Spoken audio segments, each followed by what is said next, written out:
فرمایا انبیاء کرام کی جماعت وعدہ لینا ہوگا، عہد لینا ہوگا۔ انبیاء کرام نے عرض کیا مولا کیا وعدہ لینا ہوگا، کیا عہد لینا ہوگا؟ کہا کہ پروردگار عالم نے ارشاد فرمایا اے میرے انبیاء سنو سنو سنو سنو، اس وقت اپنے محبوب کو بھیج دو جب تمہاری امامت کے ڈنکے بج رہے ہوں گے، جب تمہاری شہرت کے ڈنکے بج رہے ہوں گے، جب تمہاری جو ہے سیادت کے ڈنکے بج رہے ہوں گے، تب اپنے محبوب کو بھیج دو تو اپنا کلمہ نہ پڑھوانا، اپنے ڈنکے نہ بجوانا، اپنی کتاب نہ پڑھوانا، بلکہ میرے محبوب پر ایمان لے کے آنا، میرے محبوب کا کلمہ پڑھنا، میرے محبوب کی مدد کرنا، اور اپنے امتیوں سے بھی میرے محبوب کا کلمہ پڑھوانا، میرے محبوب پر ایمان لے کے آنا۔ وعدہ کرو اس وقت بھیج دو اپنے محبوب کو، اس وقت بھیج دو۔ انبیاء کرام سے جب اتنا ارشاد فرمایا پروردگار عالم نے وعدہ لو عہد لو، انبیاء کرام نے کہا مولا وعدہ لے کر کیا کرے گا، وعدہ لے کر کیا کرے گا؟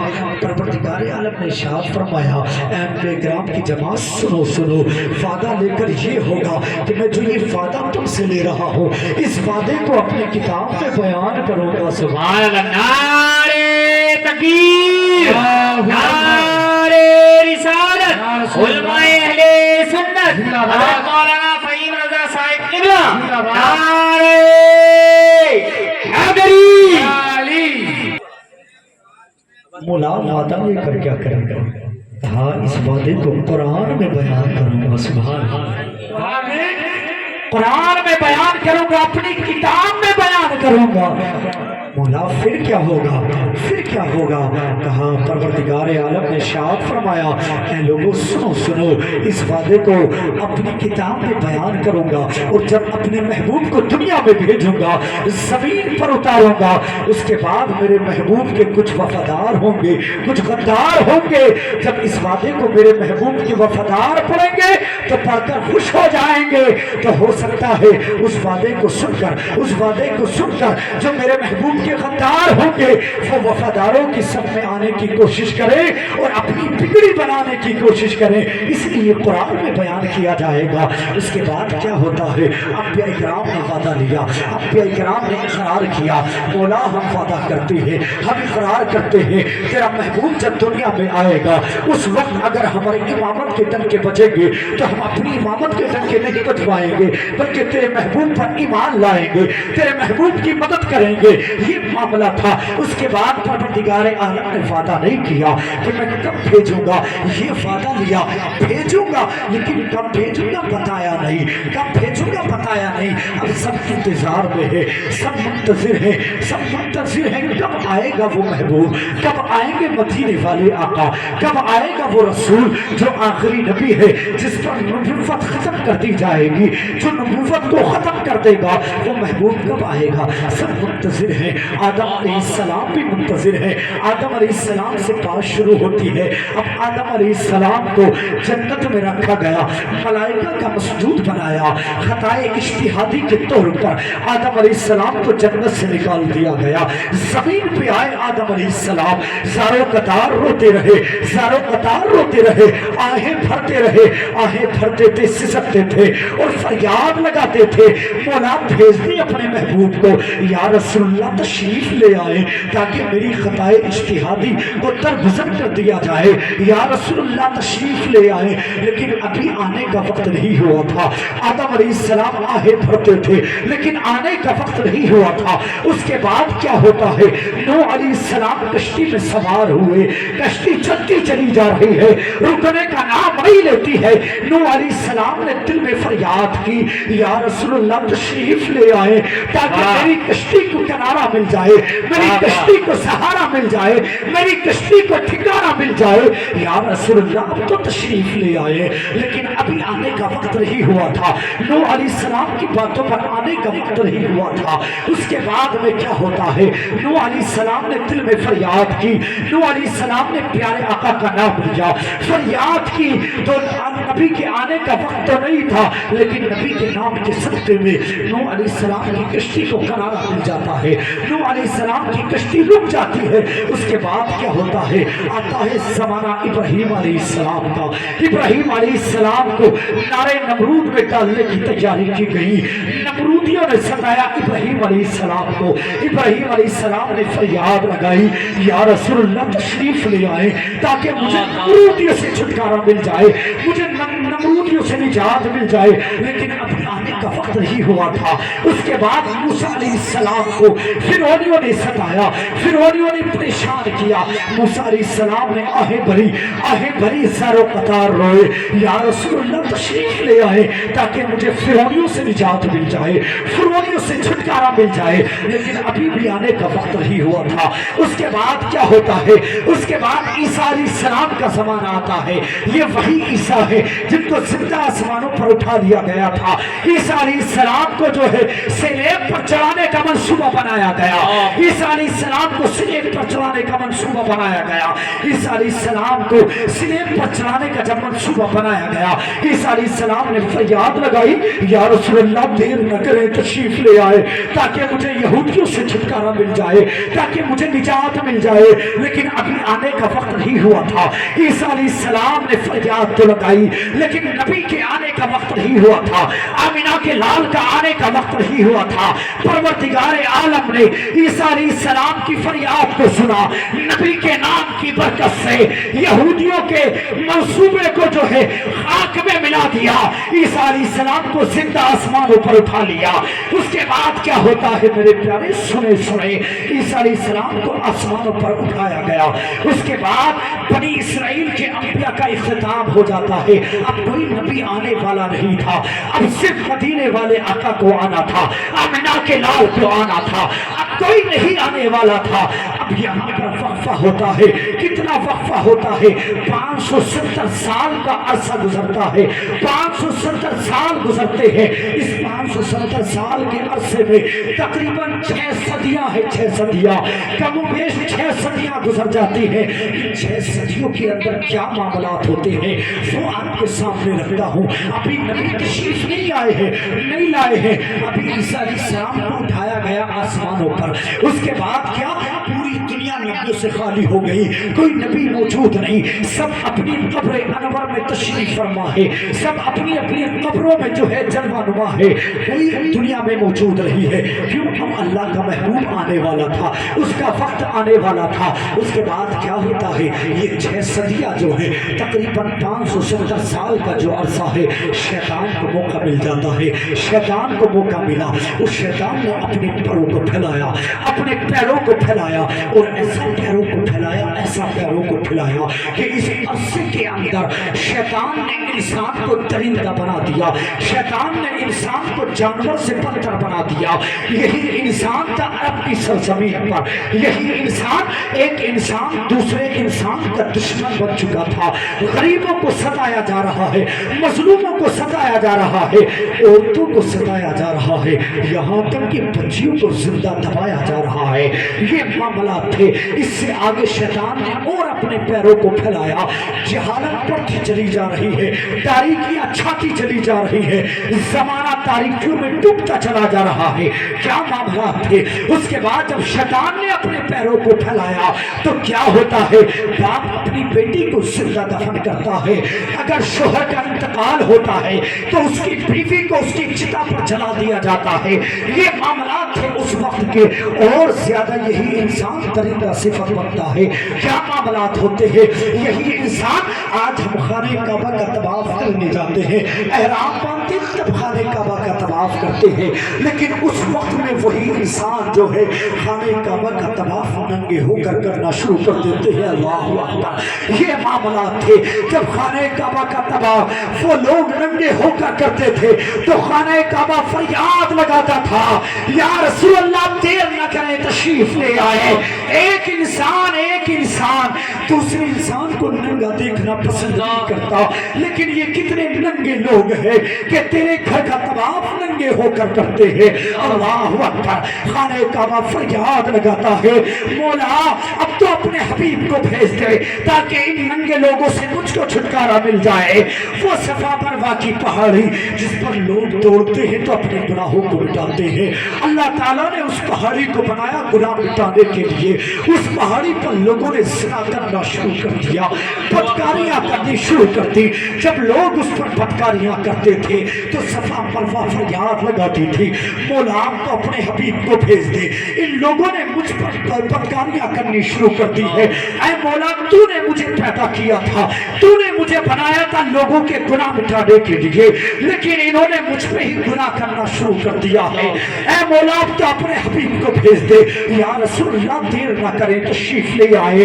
جب ماؤں کی عزت کو لوٹا جاتا تھا, یہاں تک کہ سگا بیٹا سگی ماں کے ساتھ زنا کرنے پر آمادہ ہو جاتا ہے. اتنا شیطان نے لوگوں کو پرگلایا تھا. یہ معاملات اس وقت میں تھے جب نبی دنیا میں تشریف نہیں لے کے آئے تھے, جب ماؤں کی عزت کو پامال کیا جاتا تھا, بیٹیوں کو زندہ دبایا جاتا تھا. وہ زندہ دفن ہونے والی بیٹیاں آہیں بھرتی تھی, سسکتی تھی. یا رسول اللہ دیر نہ کریں تشریف لے آئے, یا رسول اللہ دیر نہ کریں تشریف لے آئے, تاکہ ہماری جانوں کی حفاظت ہو سکے, تاکہ ہم بچ جائیں, ہماری جانیں بچ جائیں. جب ماؤں کی عزت کو پامال کیا جاتا تھا, وہ مریم صفت عورتیں آہیں بھرتی تھی, سسکتی تھی. یا رسول اللہ دیر نہ کریں تشریف لے آئے, یا رسول اللہ دیر نہ کریں تشریف لے آئے, تاکہ ہماری عزت کو بچایا جائے, ہماری عزت میں چار چاند لگائے جائے. یا رسول اللہ اب تو تشریف لے آئے. اے پروردگار عالم اب تو اپنے حبیب کو بھیج دے, اب تو اپنے محبوب کو بھیج دے. یہ معاملات اس وقت میں تھے. غریب آہیں بھر رہے تھے, مظلوم آہیں بھر رہے تھے, خاتونیں آہیں بھر رہی تھی, بچیاں آہیں بھر رہی تھی. میرے پیارے یاد رکھنا, یہ میلاد کسی حادثے کا نام نہیں ہے, اچانک ہونے والے حادثے کا نام میلاد نہیں ہے. اگر میلاد کی اہمیت پوچھنی ہے تو آدم علیہ السلام سے پوچھو, میلاد کی اہمیت پوچھنی ہے نوح علیہ السلام کی کشتی سے پوچھو, میلاد کی اہمیت پوچھنی ہے تو عیسیٰ علیہ السلام سے پوچھو, میلاد کی اہمیت پوچھنی ہے آگے بھرنے والی مریم صفت خاتونوں سے پوچھو, میلاد کی قدر پوچھنی ہے زندہ دفن ہونے والی بچیوں سے پوچھو, میلاد کی قدر پوچھنی ہے خانہ کعبہ سے پوچھو, میلاد کی قدر پوچھنی ہے صفا مروہ کی پہاڑی سے پوچھو.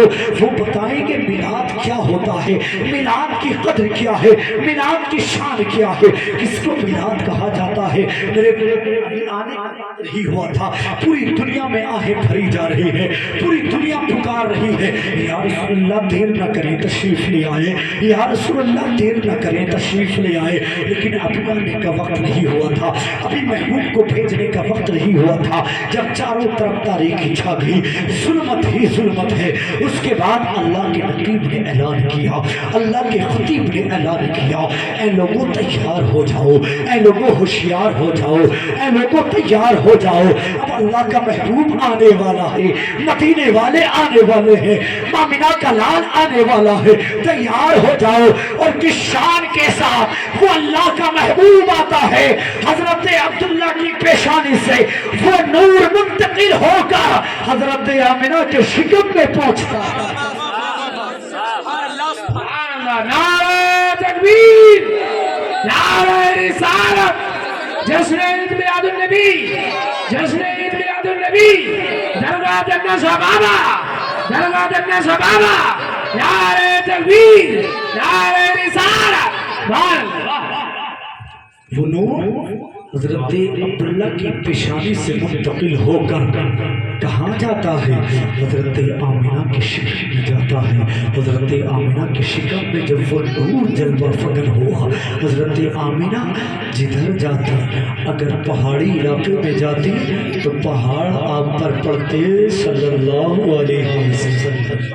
الصلاۃ والسلام علیکہ یا رسول اللہ, الصلاۃ والسلام علیکہ یا حبیب اللہ. یہ پہاڑ آپ پر صلاۃ و سلام بھیج رہے ہیں, درخت کے پتا, درخت کے پتے پتے آپ پر صلاۃ و سلام بھیج رہے ہیں. کیا کہتے, الصلاۃ والسلام علیکہ یا رسول اللہ, الصلاۃ والسلام علیکہ یا حبیب اللہ. اس کے بعد کیا, حضرت آمینہ خود فرماتی ہے, کہتی ہے کہ جب میں کسی پتھر پر پیر رکھتی, میرا قدم رکھا جاتا تو وہ پتھر پتھر نہیں رہتا بلکہ وہ موم ہو جاتا. پتھر نہیں رہتا، وہ موم ہو جاتا۔ حضرت آمینہ کا بیان ہے، کہتی ہیں کہ اس کے بعد کیا ہے، حضرت آمینہ فرماتی میری جسم سے، میرے اندر سے عجیب سی خوشبو نکلتی تھی، سبحان اللہ، اور میرے اندر سے نور چھن چھن کے نکلتا تھا، سبحان اللہ۔ یہ معاملات تھے۔ حضرت آمینہ پریشان، بکریاں آپ کو سجدہ کرنا شروع کر دیتی ہے۔ حضرت آمینہ پریشان، کیا معاملہ ہے؟ سوچتی ہے شاید میرے اوپر کسی نے جادو کرا دیا ہے، کسی نے جادو کرا دیا ہے۔ حضرت آمینہ فرماتی ہے مجھے گمان نہیں تھا کہ میرے شکم میں وہ نور آ گیا ہے جس نور کا پوری دنیا انتظار کر رہی ہے، مجھے خبر نہیں تھی۔ اس کے بعد کیا ہوتا ہے؟ حضرت آمینہ فرماتی ہے میں نے ایک رات خواب دیکھا۔ خواب میں کیا دیکھا؟ ایک سفید لبادہ اوڑے ہوئے ایک بزرگ میرے خواب میں آئے، اور آنے کے بعد کہا بیٹی آمینہ گھبرانے کی ضرورت نہیں ہے، پریشان ہونے کی ضرورت نہیں ہے، اے بیٹی پریشان ہونے کی ضرورت نہیں ہے۔ حضرت آمینہ فرماتی ہے میں نے خواب میں اس بزرگ سے پوچھا اے بزرگ تم کون ہو، آپ کون ہو؟ کہا بیٹی سنو میں تمہارا باپ ابراہیم خلیل اللہ ہوں، سبحان اللہ، ابراہیم ہوں۔ دیکھیں میرے آنے سے پہلے خوشخبری دی جا رہی ہے، بشارت دی جا رہی ہے نبی کے آنے کی کہ کون سا نور آنے والا ہے، کون سی شخصیت آنے والی ہے۔ کہا بیٹی پریشان مت ہو، تمہارے شکم میں جو تم سوچ رہی ہو نا کہ میرے اوپر جادو کر دیا گیا ہے، میرے اوپر ٹونا کر دیا گیا ہے، ایسا نہیں ہے بیٹی۔ سنو سنو، جو تم پر شجر حجر صلوات و سلام بیچتے ہیں وہ تم پر نہیں بلکہ تمہارے شکم میں جو نور ہے اس پر صلوات و سلام ہے، تم پر نہیں، تمہارے شکم میں نور آ گیا ہے، اس نور کو صلوات و سلام بیچتے ہیں۔ اے بیٹی پریشان مت ہو، پریشان مت ہو، جو تمہارے شکم میں آیا ہے وہ کوئی ایسا ویسا نہیں ہے بلکہ وہ تو نبیوں کا سردار ہے، پوری کائنات کا مالک و مختار ہے، اللہ نے دونوں جہاں کے خزانوں کی کنجی اس کو عطا کی ہے، وہ نبی ہے، وہ اللہ کا محبوب ہے، اللہ کا حبیب ہے۔ اے بیٹی پریشان مت ہو۔ اس کے بعد حضرت آمینہ فرماتی ہیں کیا کہ میں انتظار کرنے لگی، میں بھی منتظر ہو گئی، انتظار کرنے لگی کب وہ آئے گا، کب آئے گا۔ میرے دل میں ایسی خواہش جاگی، ایسی تمنا جاگی کہ آئے میں اس کا مکھڑا دیکھوں، اس کا چہرہ دیکھوں، اس کا دیدار کروں، اس کا چہرہ دیکھوں۔ حضرت آمینہ فرماتی میں منتظر تھی کہ وہ چہرہ میں بھی تو دیکھوں، کتنا سہانا چہرہ ہے، کتنا خوبصورت وہ مکھڑا ہے۔ اس کے بعد کیا ہوتا ہے؟ وہی نور جلوہ فگر ہوتا ہے، دنیا میں تشریف لے کے آتے ہیں، آمینہ کے لال آتے ہیں، جب پیدائش کا وقت ہوتا ہے حضرت آمینہ سے فرمایا گیا، حضرت آمینہ سے معلوم کیا گیا اے آمینہ بتاؤ تو صحیح، جب تمہارا بیٹا دنیا میں تشریف لایا، حضرت محمد رسول اللہ جب دنیا میں تشریف لے کے آئے اس وقت کیا کیفیت تھی، کیا معاملہ تھا، کیسے حالات تھے؟ حضرت آمینہ فرماتی ہے سنو سنو سوال کرنے والے سنو، ایک ایسی روشنی میں نے دیکھی، ایک ایسا نور میں نے دیکھا کہ میں نے مشرق کو بھی دیکھ لیا، مغرب کو بھی دیکھ لیا، جنوب کو بھی دیکھ لیا، اور یہاں تک آمینہ فرماتی ہے کہ میں نے اس نور سے جو ہے شام کے محلاتوں کو بھی دیکھ لیا۔ نعرہ تکبیر، نعرہ رسالت، نعرہ رسالت، مسلک اہل سنت۔ وہ محبوب دنیا میں آئے، آنے کے بعد کیا ہوا؟ جو بچیاں دفن ہو رہی تھی ان کی عظمت بتا دی، ان کا مقام بتا دیا۔